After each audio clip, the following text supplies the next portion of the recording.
लोग उसे बस किसी तरह मारना चाहते थे।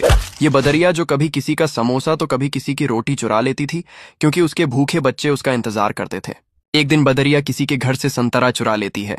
तभी ये आदमी बदरिया को पकड़कर उबलते हुए तेल में डाल देता है। बदरिया बेचारी तड़पते हुए भागती है। इधर बदरिया का पति किसी की परवाह नहीं करता था।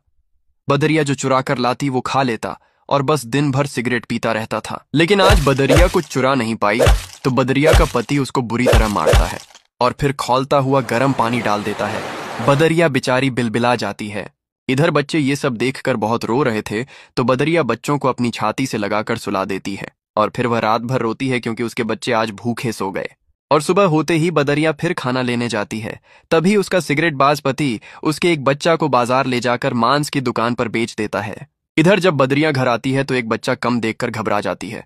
बच्चे रोते हुए माँ को सब बता देते हैं। माँ दौड़ते हुए मांस की दुकान पर आती है, लेकिन बच्चा अब नहीं था। माँ फूट फूट कर रोती है और अपने बाकी बच्चों को लेकर जंगल चली जाती है और फिर एक नदी के किनारे घर बनाती है। बच्चे भूख से बिलबिला रहे थे, तो माँ खाना लेने चली जाती है। तभी एक जंगली शेर बच्चों पर हमला करके बच्चों को मार देता है। जब माँ वापस आती है तो मरे हुए बच्चों को देखकर चीख चीख कर रोती है और फिर बच्चों की याद में नदी में कूदकर अपने प्राण दे देती है। लेकिन आपने फिर भी इस माँ के लिए लाइक और सब्सक्राइब नहीं किया।